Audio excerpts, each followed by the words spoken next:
Good morning, everybody. Welcome to day 28 of the Democrat shutdown. We're almost a month into this, and we wanted to highlight a couple of things and a few members this morning. There are some very important developments.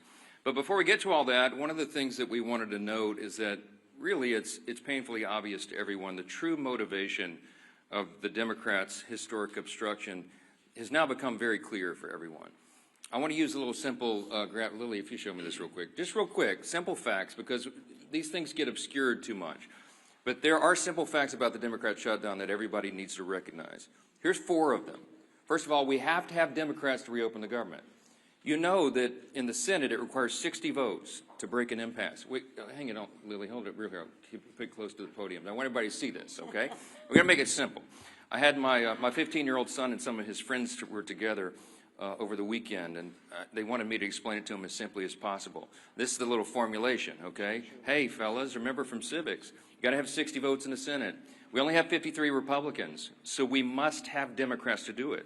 The Democrats are out trying to claim that this is all on Republicans because we control the government. We don't control the Senate without 60 votes, so you have to have them. Now, they've voted 13 times, those Senate Democrats, counting the House and the Senate together. They voted 13 times to keep the government closed. And what they're demanding as a ransom to reopen the government are some really crazy things.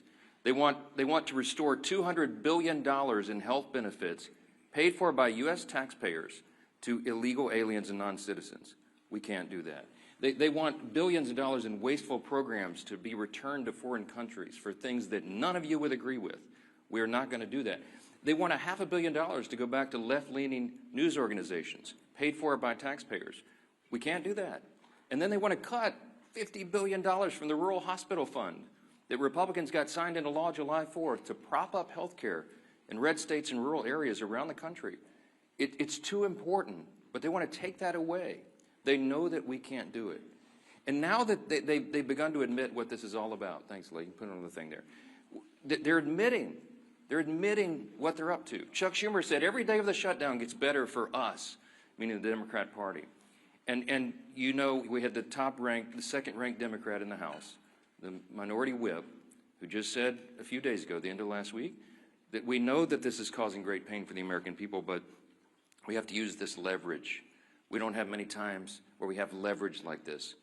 And so they've shown you what the real motivation is. But ultimately, why are they doing all that? Let me summarize this really quickly, as simply as I can, for the civics students back home. Republicans are not demanding anything, literally nothing. All we want is to reopen the government. The Democrats are demanding all those things I just showed you on the chart, plus a lot more. When I say they want to send money to foreign countries, this is some of the things that they would propose that we spend money on again. They're demanding, this is a ransom to reopen the government. Things like $4 million for global LGBTQI plus awareness campaigns around the world.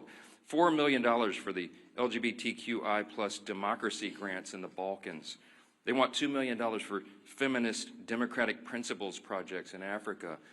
We're not doing that. But again, the question is why? Why?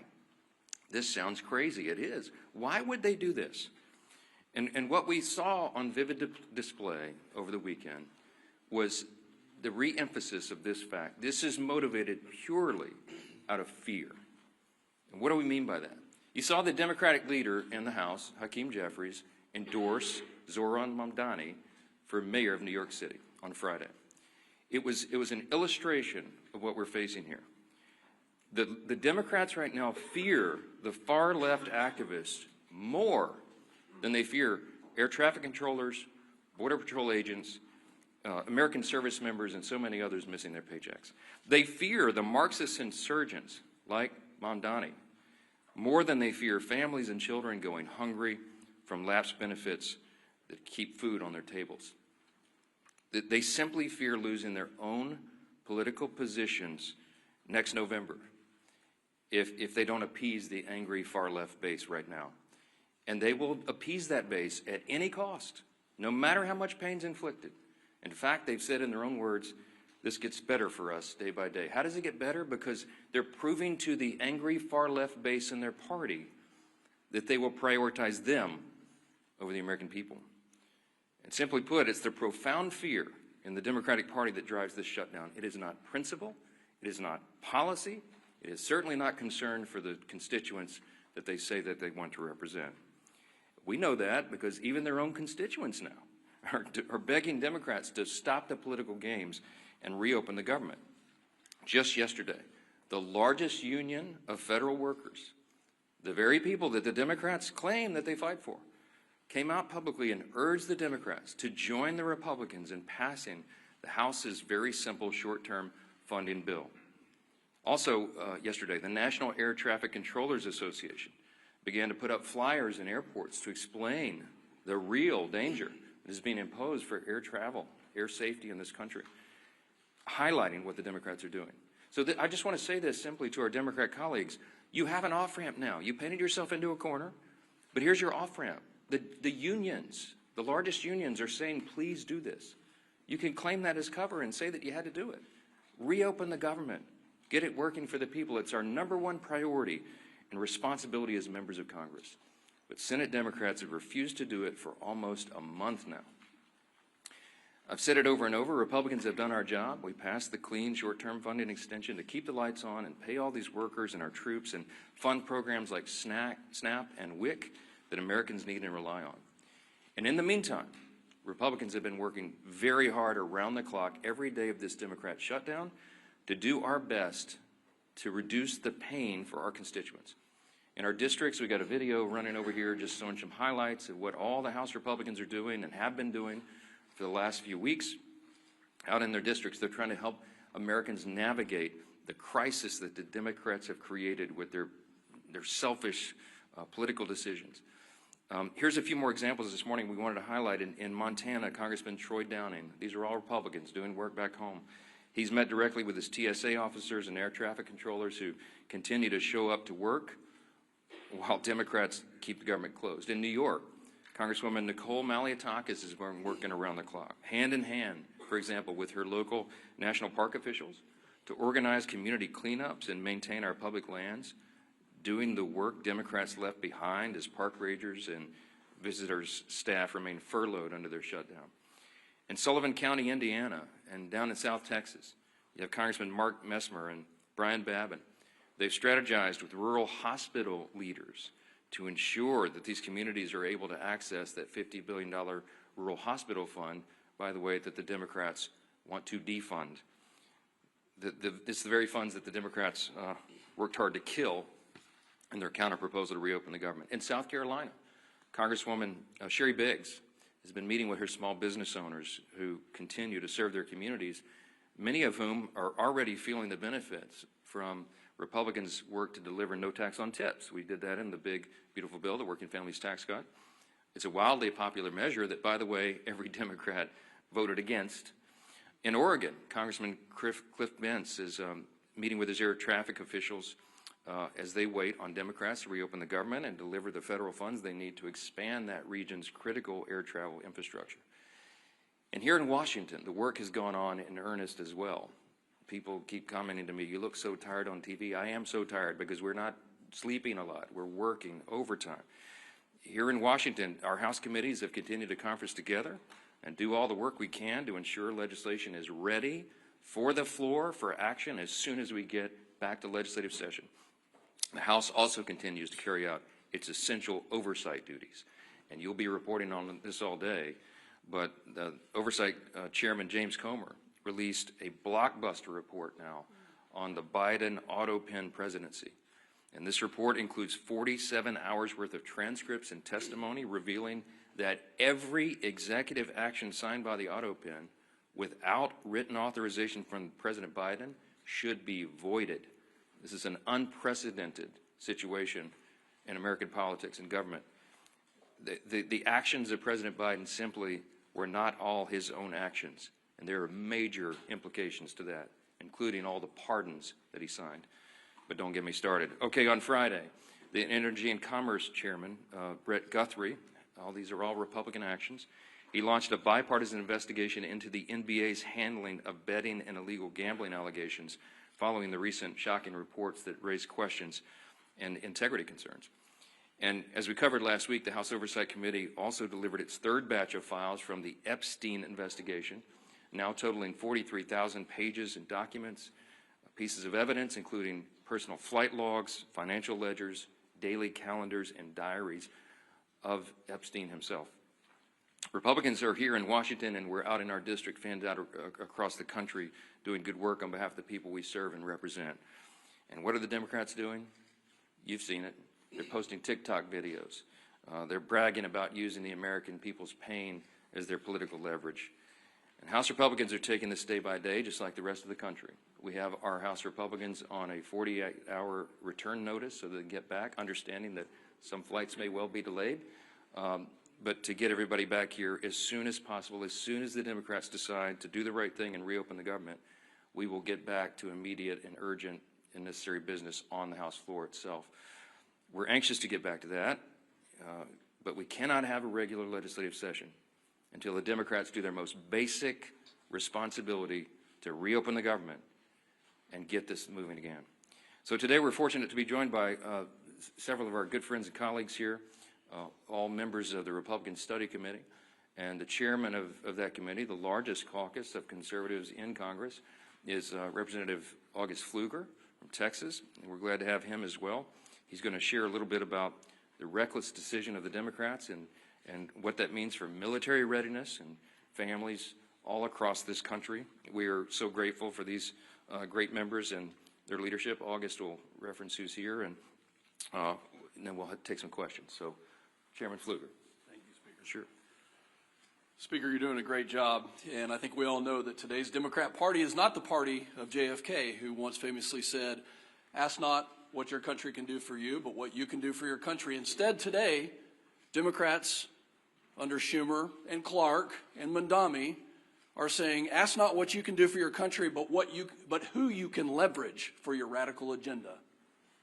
Ask not what you can do for your country, but who you can leverage for your radical agenda. I'm August Pfluger. I'm chairman of the Republican Study Committee. We have some great members, including Burgess Owens, Stephanie Bice, Harriet Hageman, and Craig Goldman, who are with me. And, you know, it's really sad to think about what Catherine Clark said last week. She said, of course, there will be families that are going to suffer, but this is one of the few leverage times we have. My colleagues stand for families. The Republican Party stands for families because we believe, we know that our greatest asset in this country is the American family, that our country rests on the shoulders of families, that the Republican Party will always advocate for families, that we will look up for families, that we will legislate to prosper families. And instead, the family is only a point of leverage for our Democrat colleagues. How sad is that? You know, I'm thinking about military families right now. I'm thinking about that soldier who is deployed around the globe to keep our country safe, to push back against a threat. And I'm thinking about that phone call that soldier probably received this year, this month, in the last couple of days, asking whether or not they're going to get a paycheck, talking about the new baby at home, trying to figure out if they're going to be able to pay their rent or even buy some groceries or put gas in the car. I was there. I'm a veteran. I've been serving on active duty when shutdowns happened. This is a very stressful time for military families.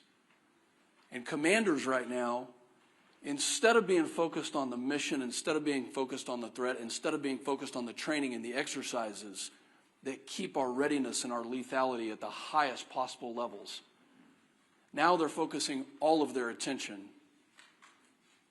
on making sure that their families of their subordinates, their soldiers and their airmen, their Marines, their sailors, are taken care of, that they actually have the resources. And we have members of the Republican Party who are in our communities right now convening groups of community leaders and banks, food banks, and other resources.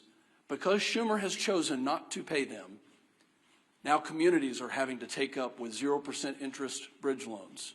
Now communities are having to defer those mortgage payments and those car payments. So where the Democrat Party is failing, our communities are succeeding because they know that the right thing to do is to fund and help in this time of need. You know, the enemy has not shut down. Our enemies around the world want us to be divided. I'm calling on my colleagues on the other side of the aisle who served in the military to do the right thing. We were there. We were there when Joe Biden and Nancy Pelosi put CRs on the floor, and guess what? We did the right thing. Multiple times we did the right thing. Where are my Democrat colleagues who served in uniform to stand up and rise above petty politics, to do the right thing? Have you not gone home to your districts to hear from your military communities, from your federal workers? Have you not listened to your local communities telling you to stop the nonsense? No. You know what? They're not there. They're in New York City campaigning for Mondami. Maybe they've orchestrated this so that they had the time to go campaign for an outright socialist. Maybe this was orchestrated so they could go do that. Now, this isn't the party of JFK anymore. This is the party of Schumer and Mondami, the party that bows to the radical left. I hope that everybody can see the split screen of what's happening in this country. The Speaker has so eloquently talked about the fact that Republicans are doing our job to take care of families, that over 13 times the Senate Republicans have voted to fund our military, to fund TSA, to make sure our Border Patrol can get paid and all federal workers can get paid. And Democrats continue to obstruct. I hope you can see the dichotomy between the two sides here. And I'm calling on Democrat members, especially those who served in the military, to do the right thing and to stop the nonsense. With that, I hand it over to my good friend, our leader, Mr. Steve Scalise. Thank you, Chairman Pfluger. Thank you for your service to our country, especially to all those men and women who are currently serving our nation, whether it be in the military, federal employees that are still working, showing up on their job, but because of Chuck Schumer and Democrats who have bowed to the socialist radicals in their party, those federal workers are not getting paid.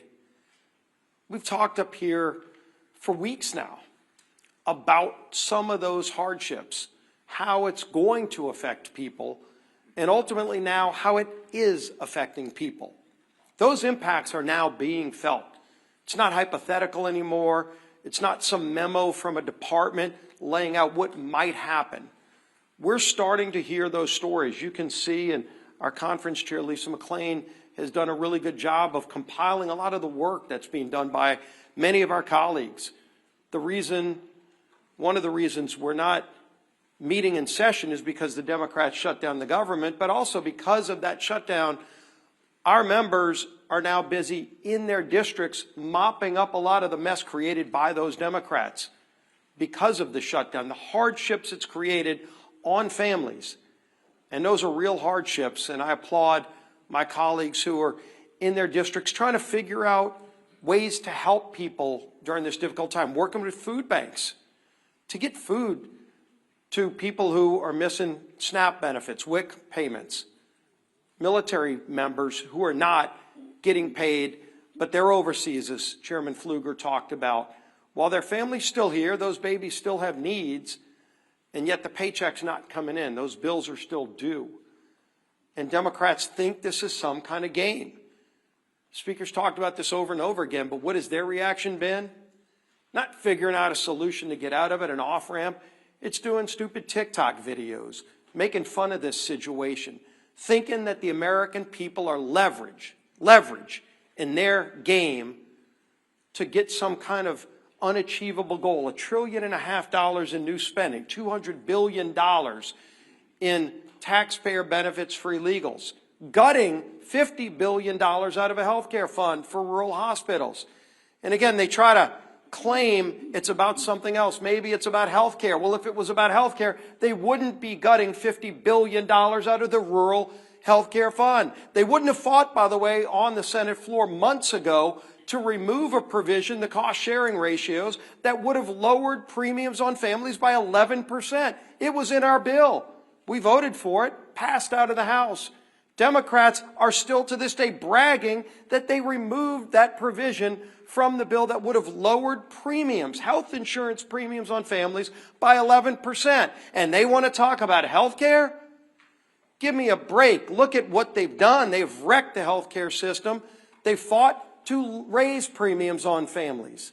Democrats have over and over again, and now they're imposing real pain on American families with this shutdown. We've got some new numbers that have come in, and these are not good numbers, unfortunately.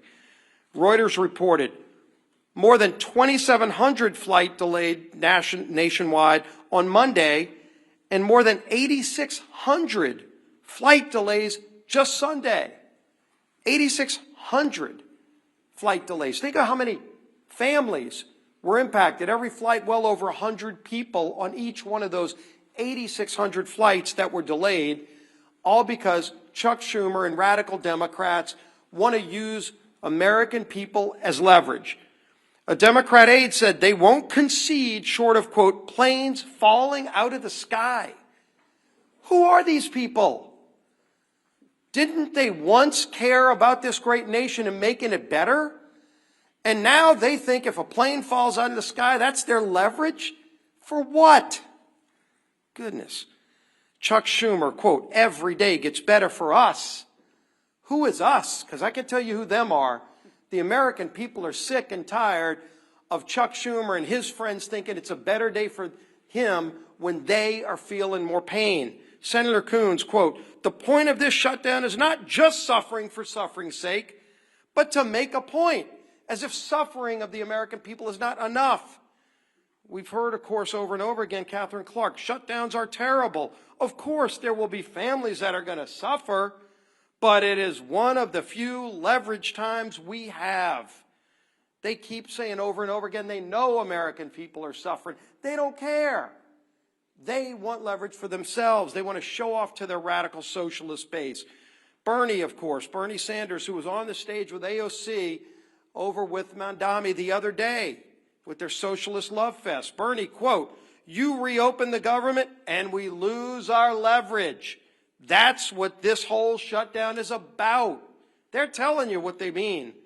Democrats sourced in the Hill article last week that we talked about, quote, we would have enough votes to reopen the government if people were not terrified of getting the guillotine. This is Democrats being afraid of their own base because their base is so radical that they're afraid of their base. The American Federation of Government Employees, we talked about this yesterday, came out and said, quote, it's time to pass a clean continuing resolution and end this shutdown today. No half measures and no gamesmanship. Rep. Amelia Sykes said, quote, we know that people are going to suffer if we don't open the government. People will go hungry. Well, she knows it. She's causing that hunger, but let's put a point on this. In an ABC article regarding the 42 million Americans that are going to lose SNAP benefits next week, Joel Berg, who's the CEO of the nonprofit Hunger Free America, said this, quote, we are going to see the greatest hunger crisis since the Great Depression. And that's not hyperbole, that's just true. The greatest hunger crisis since the Great Depression, when 42 million people lose their SNAP benefits this weekend. What are these Democrats waiting for? This is not a game. This is not leverage. They're taking food off the table for families, for babies. It's disgusting. It's time to end the madness.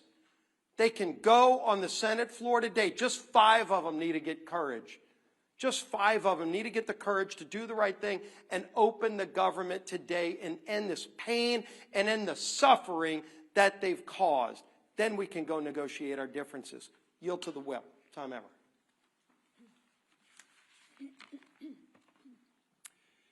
As has been mentioned, yesterday the largest federal workers union in the country, they represent 820,000 federal workers, released a statement calling on Democrats to stop playing political games, pass our clean CR, and reopen the government. What was Chuck Schumer's response? Silence. Crickets. He declined to comment. Meanwhile, millions of federal workers are reevaluating how to make ends meet. Air traffic controllers missed their first full paycheck today. Some are turning to food banks, as we've discussed, in order to feed their families. Here is what one Democrat and retired federal worker had to say about the current state of play. Quote, "The Democrats are the ones that actually, in the Senate side, shut down the government. So they have to get together and stop holding Americans hostage. We're about to have people without food, and that's ridiculous. It's not worth it." Remember, that's coming from a Democrat and retired federal worker. Since Chuck Schumer and company won't listen to us, maybe they'll start listening to members of their own party. Enough is enough. You're playing politics with people's lives, and as Leader Scalise and the Speaker have reminded us, for what? So that you can appease the radical pro-terrorist wing of your party, so that you can fundraise off of picking a fight with President Trump. It's not worth it. In fact, it's despicable and downright wrong. There's a nonpartisan government funding bill waiting in the Senate to be sent to President Trump's desk immediately. It will come to the floor for a vote for the 13th time this morning. Put an end to the madness. Do the right and reasonable thing that you did back in March, by the way, and vote yes on our clean CR. Instead of complaining about a new White House ballroom, how about you try doing your actual job and reopen the government for the people you were elected to serve? Conference Chair. Thank you and good morning, everyone. And I first want to extend a thank you to the RSC Chair and the members of the RSC who are here today. And thank you for all the work that you've been doing in the district. I know we appreciate it, and more importantly, I know your constituents appreciate it. I know I've been standing at this podium with Speaker Johnson and House leadership for weeks now. And every time we have said the same thing. Republicans voted to keep the government open. Democrats voted to shut it down. Period. It is that simple. This week, more than any other week, the consequences become impossible to ignore. As of yesterday, more than 10,000 flights have been delayed because of staffing shortages. By the end of this week, nearly 2 million paychecks will be missed by Americans. And by Saturday, 42 million Americans will lose their SNAP benefits. Let that sink in. 42 million Americans will lose their SNAP benefits this Saturday because Democrats want to use them as leverage. This is real pain, real fear, and real consequences. And Democrats are using that as political leverage. And leverage for what? Ask them this. Leverage for what? To force through illegal benefits for illegal immigrants to the tune of $1.5 trillion? They'd rather do that and put 42 million Americans at risk of losing their SNAP benefits. That's what they're choosing. That's what they're choosing. Let that sink in for a minute. This isn't leadership. This is cruel and disgusting, and it's cruelty disguised as politics. Even the president of the largest federal workers union, and I don't know if you noticed that, but he doesn't exactly always cheer for Republicans, but this gentleman is actually begging the Democrats to do the right thing and end the shutdown. While Democrats posture in front of the cameras, Republicans are actually out in their districts working. Just take a look at the video that we've been playing all morning, right? Don't let the facts get in the way of the good story. Republicans, like the colleagues you see behind me, have been in their district working for the American people who are suffering from this Democratic Schumer-led shutdown. You will see Republicans volunteering at food banks, Republicans supporting rural hospitals, Republicans cleaning up national parks, and Republicans helping people in real ways. Republicans believe in solutions, not stunts. We believe in serving the American people, not using them. So while Democrats try to turn American hardship into political currency.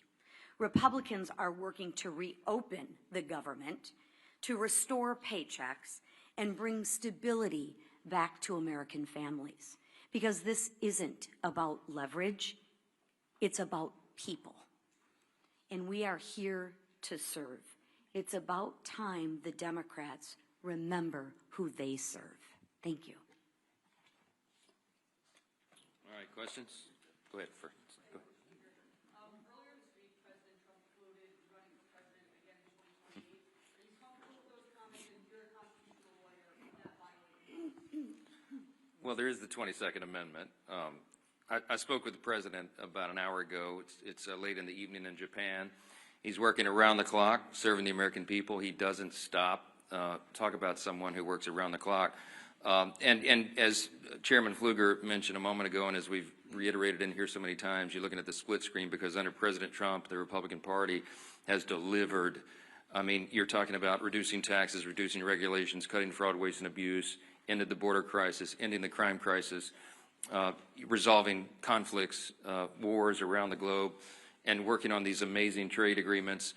It's been a great run. But I think the president knows, and he and I have talked about the constrictions of the Constitution, as much as so many of the American people lament that.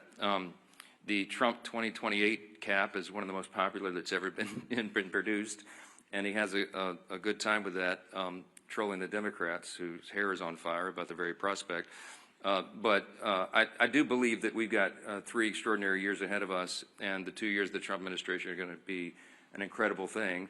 And I don't see a way to amend the Constitution because it takes about 10 years to do that, as you all know, to allow all the states to ratify what 2/3 of the House and 3/4 of the states would approve. So I don't see the path for that, but I can tell you that we are not going to take our foot off the gas pedal. We're going to deliver for the American people, and we've got a great run ahead of us. We'll have 4 strong years. Yeah, second round. Yeah. The White House was able to find funding for the military, for WIC, for farmers.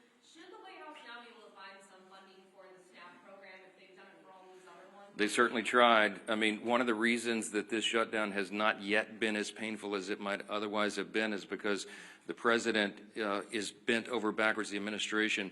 Think of it this way. The White House, the executive branch in a shutdown, has a large control panel full of dials. Under the Obama administration, they turned those dials, the pain dials, to 10 immediately. You remember it was so egregious to us. Speaking of our veterans, I mean, they put yellow crime tape around the World War II memorial so that people who served their country could not go visit the memorial. They wanted it to hurt. The Democrats have shown, and they've said in their own words, this is leverage. It gets better for them every day. They don't mind inflicting pain on the American people if they can somehow get some sort of political points out of it. The Republican Party is the opposite. And President Trump has proven that. Every day of this shutdown, he has tried to move funds around to find unobligated funds to cover the bases, to get the troops paid in the middle of October, and to make sure that WIC funding is not resolved. You know how he's getting women, infants, and children funding done?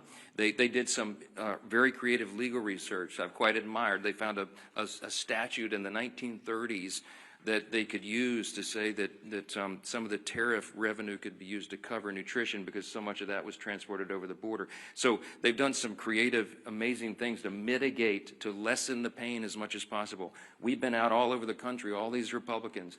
I mean, Craig Goldman flew in here to do this press conference with us, but he's been in Texas serving his constituents. Stephanie Bice been in Oklahoma. Harriet Hageman's been out west. You got Burgess Owens out in Utah. They've been serving their constituents, and August Pfluger, but they came in to help us articulate what's going on. All that effort has mitigated the pain, but we're running out of the resources.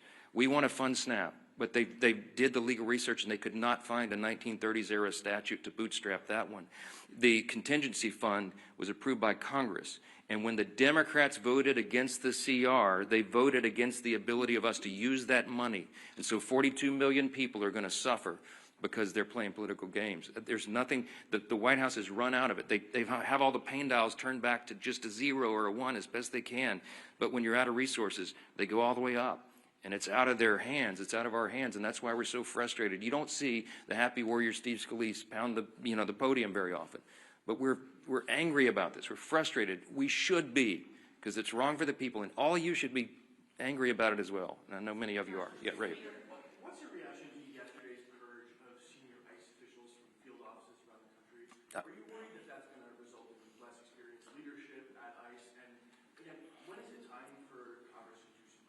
I don't know any of the details of that yet. I just heard about that literally. I was walking in, so I'm not going to comment on it until I find out the details. I know some of these things get misportrayed.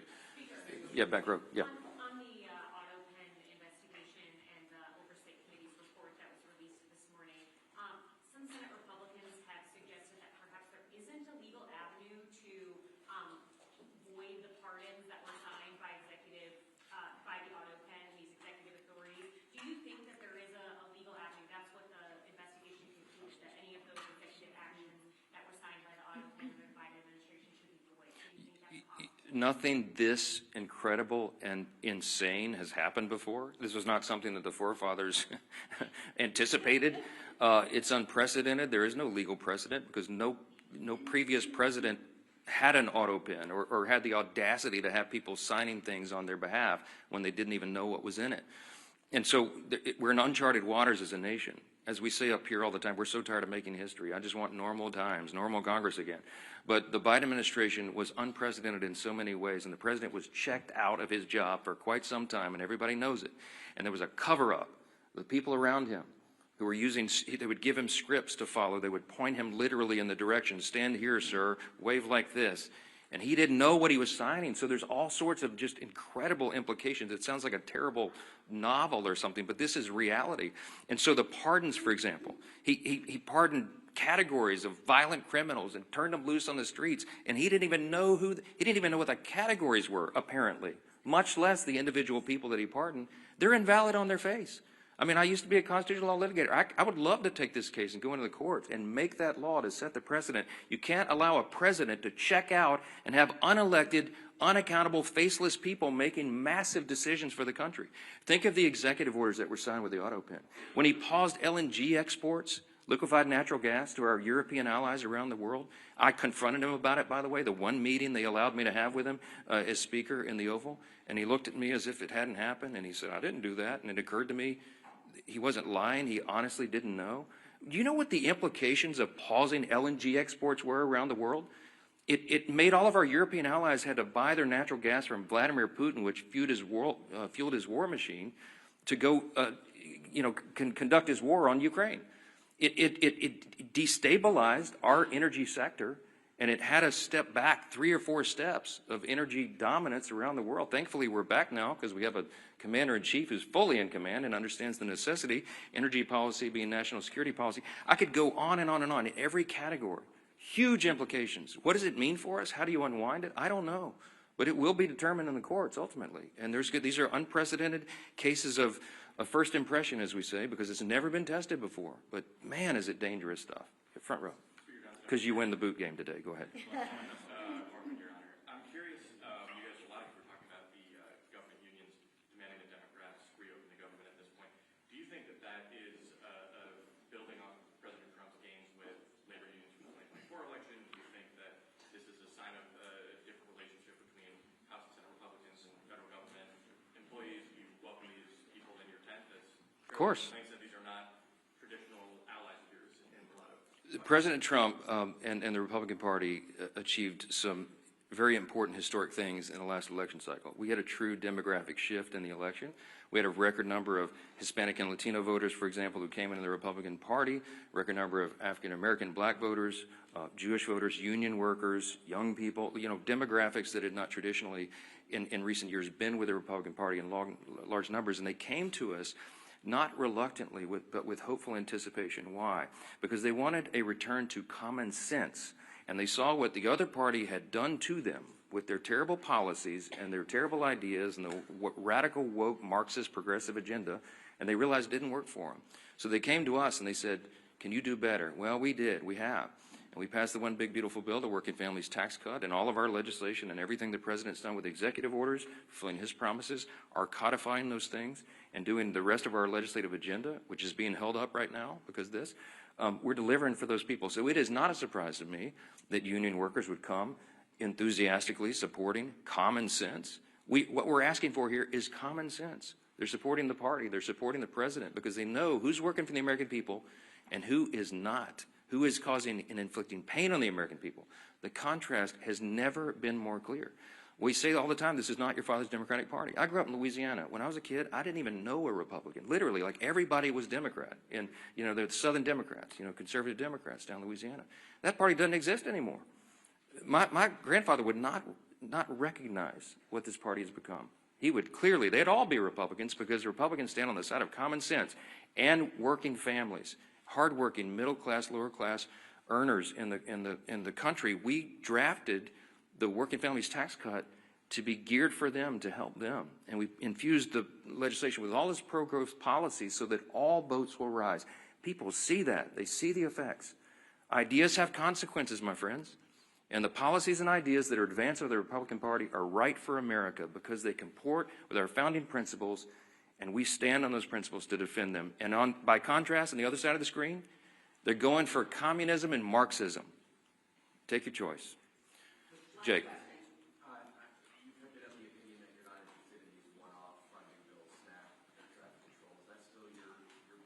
Look, we voted September 19th to fund every one of those priorities. And every Democrat in the House except one voted to not fund them. The Democrats are playing games. They put a few of the one-off bills on the floor, as you've seen in the last week or so. They put a bill to pay the troops and pay essential workers, and the Democrats voted it down. So it would be a futile legislative effort for us to do this again repetitively in the House and send it over there so Chuck Schumer and the gang can play games and spike it.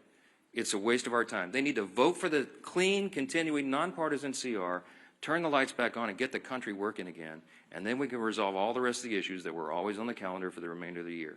I want to thank our Republican Study Committee colleagues for being here and standing in the gap for your constituents. All the Republicans out there, they're still at work. They're not even watching these press conferences because they're working for their constituents. Thanks for that. Appreciate it.